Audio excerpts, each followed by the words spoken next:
Hey, it's your guy Tyrrell back with the interviews. In today's video, we're going to briefly analyze the main tactical themes in Arsenal's 2-0 Carabao Cup win over Leeds United. So in today's video, first we'll focus on Arsenal and Leeds' pressing, then we'll shift to how the center backs played a key role in bypassing the press, and lastly we'll focus on Arsenal's attacking shape. So when we break it all down and we do look at the board, we have Arsenal in a 4-2-3-1, and you see Leeds starting the game in a 4-1-4-1. So first we'll start with how both sides look to press because that did play a key factor in the general pattern of the game. And first we'll start with Leeds because we do know that they like to man mark across the pitch. And what you ended up seeing was that Rodrigo was responsible for the two center backs. You had James and Harrison closing down Kolasinac and Cedric. And then in that midfield zone, Forshaw and Roberts were pushing high to swarm Elneny and Maitland-Niles. And Phillips was tracking the movement of Smith Rowe. Here you see an example of the Leeds United press with all three Arsenal midfielders being closed out of the game. And you can see that Cedric is holding a narrow position to form a back three, and that pulls out Dan James, but Arsenal still have that 2v1 amongst the center backs against Rodrigo. On the other hand, what we ended up seeing from Arsenal was something similar. You had Pepe and Martinelli closing down the fullbacks, and Nketiah was responsible for the center backs, and they also adopted that 3v3 midfield press. The difference with Arsenal's pressing was that they were looking to have a player support Nketiah in terms of closing down the center backs. At times you'd expect Smith Rowe to step towards the spare center back and then having Nketiah drop off on Phillips. But what we often saw was that Smith Rowe was sticking on Phillips, and Nketiah was responsible for pushing towards Diego Llorente, and Pepe was now forced to shift central, attempt to block off the passing lane into Dallas, and close down Struijk. If Struijk was able to bypass Pepe's pressure and get the ball out to Dallas, Pepe was responsible for tracking back to close down that threat, and he did a very good job. But what was integral for Arsenal here was closing down the threat of Diego Llorente,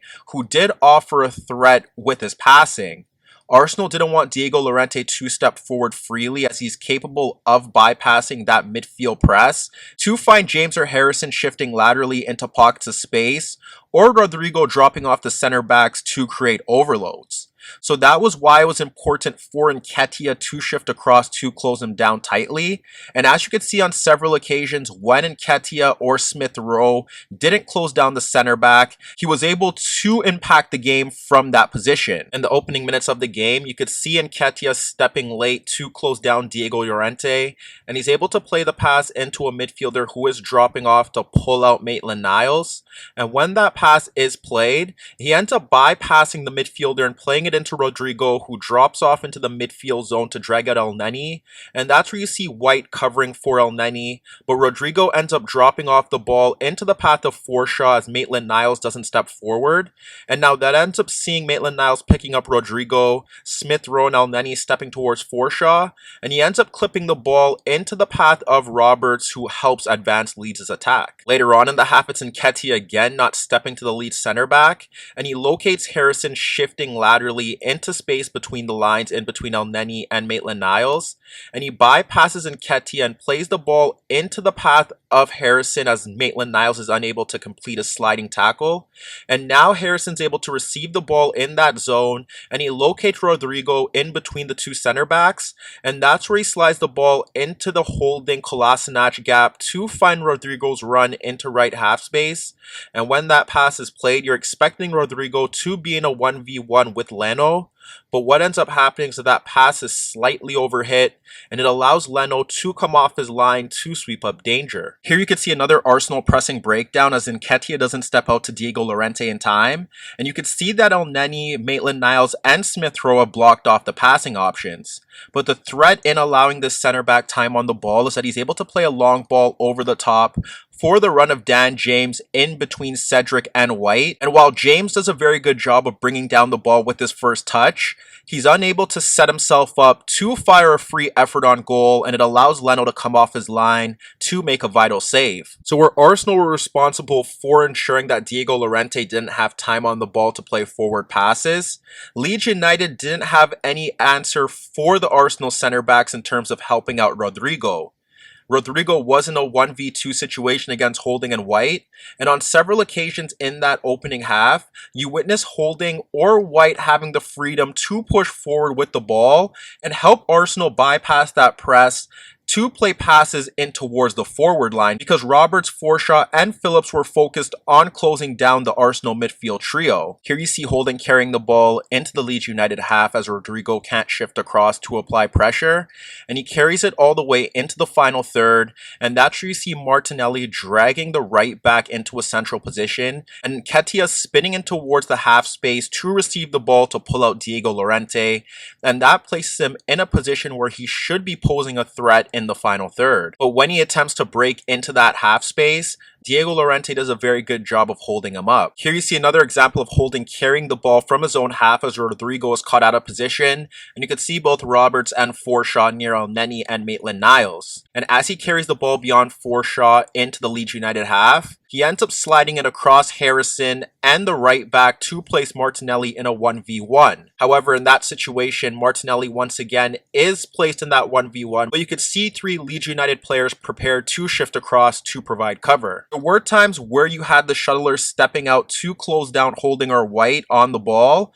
but that would create a free passing lane for Maitland-Niles or Elneny due to the fact that Phillips was solely focused on Smith Rowe's movement. Therefore, when you focus on Arsenal's general shape, it was still more of a 3-2-5, with Cedric often holding a narrow position alongside Holding and White. There were times where Kolasinac was looking to push forward higher up the pitch, and that was due to the fact that Martinelli was often dragging his marker into central areas, and Nketiah was spinning into that channel to drag out Diego Llorente. This was obviously a ploy to get Kolasinac higher up the pitch, but Nketiah was looking to pull out the center back to get him into 1v1s, but also create an avenue for Martinelli to get himself into attacking positions around the penalty area. If that wasn't the case, you would expect Martinelli to shift out into those wider areas to pick up the ball on the touchline, but even then he was looking to carry the ball central, whereas when you look to the opposite flank, Cedric was holding that narrow position, and that was solely to create the passing lane to slide the ball out to Pepe.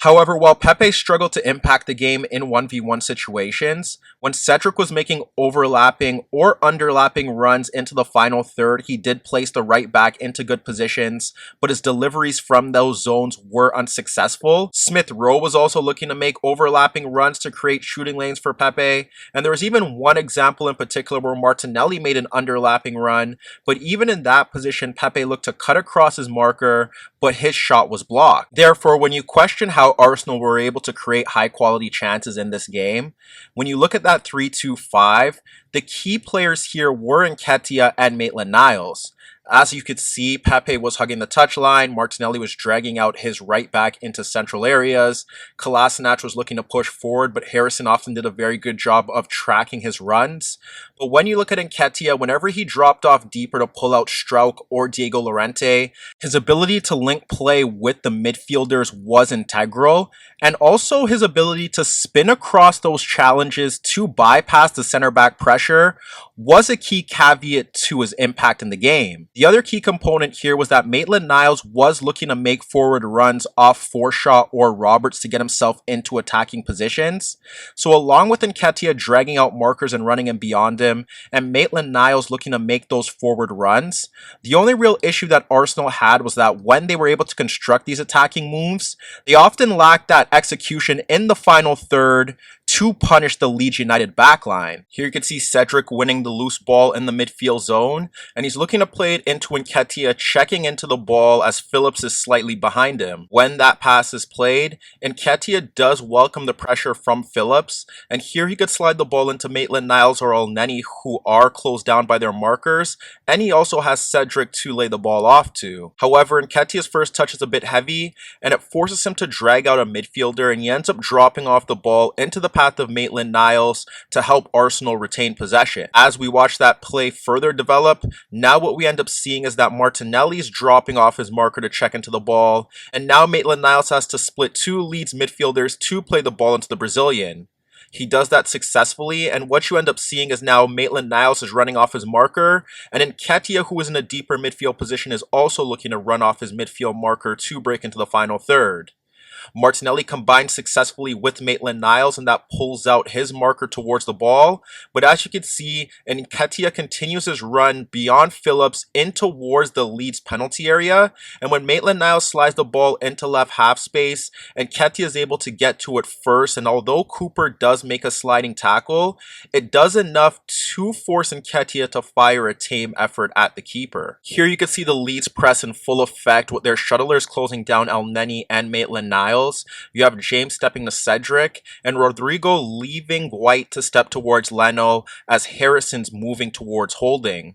The manner in which Arsenal bypassed this press is Leno's able to split Forshaw and Roberts to find Nketiah dropping into his own half, and he drags out Struijk and he's looking to spin across him to ignite an Arsenal break. And Nketiah does a very good job of bypassing that pressure, and as you can see, he's able to brush off the attempt to win possession from Struijk, and that allows him to carry the ball into Leeds' half. As that play develops, what you end up seeing is that he has Pepe and Martinelli as his options in the wider areas, and Martinelli looks like the safer passing option. But the issue that Nketiah encounters here is that his touch is heavy, and it enables Diego Llorente to step in to make a challenge, and that ultimately halts the Arsenal break. Following Cedric playing the ball across Dan James, you could see Elneny receiving it freely in his own half, as neither Forshaw or Roberts step forward to apply pressure, and focus on Maitland-Niles stepping into a pocket of space in the Leeds United half. As Elneny carries the ball forward, he drags out Forshaw, and that results in Maitland-Niles pushing forward, but you don't see Roberts tracking back to close down that passing lane. You're expecting Elneny to split both to play a pass into Maitland-Niles, but he ends up locating Nketiah, dragging out Diego Llorente, and that's where you see Maitland-Niles now making a forward run in towards the final third, and Nketiah locates that movement, and he attempts to play a first-time ball around the Leeds center back for Maitland-Niles. Ultimately, the pass does look like it's overhit, as you can see Maitland-Niles is behind Diego Llorente when it's played, but Maitland-Niles does a very good job of getting ahead of the Leeds United center back to regain possession, and from here you're expecting him to break freely into the penalty area. However, Diego Llorente does make a vital sliding challenge, but now focus on Kolasinac as Harrison is ball watching. That tackle ends up directing the ball into left half space, and Kolasinac reacts to it first, and he ends up receiving it ahead of Harrison, and what ends up happening here is that he ends up firing an effort on goal that Meslier has to push into side netting. If we look to another example, it's Nketiah stepping late towards Diego Llorente again, and you can see Elneny and Smith Rowe tied on their markers, but Rodrigo drops into that midfield zone attempting to create an overload. Maitland-Niles reacts to it well, and as you can see from this position, Rodrigo should be controlling the ball comfortably and looking to retain possession. However, he doesn't do that because his touch is poor, and that results in Maitland-Niles stepping in to win the ball. As you can see, Maitland-Niles is now able to push beyond Rodrigo, who does lose possession, and now you can see his options pushing forward. He has Nketiah and Pepe to his left and right, and Smith Rowe just ahead of Phillips. But as we watch that play develop, Maitland-Niles carries the ball into the Leeds third, and he drags away 3 Leeds players towards him, and he plays a difficult pass across Phillips and Dallas that should place Pepe in a preferred 1v1 battle against Dallas. However, when Pepe does receive that ball, you can see the 1v1 battle being set, and Smith Rowe is now looking to make an overlapping run to help him create space to cut onto his left foot. What ends up happening is that Pepe doesn't attack quickly, and that allows Phillips to get across along with Struijk, and once again from this position he's unable to pose a threat in the final third. So as you can see, while both sides encountered issues with their pressing, a combination of Maitland-Niles' forward runs along with Nketiah's link-up play and movement resulted in Arsenal's best attacking moments.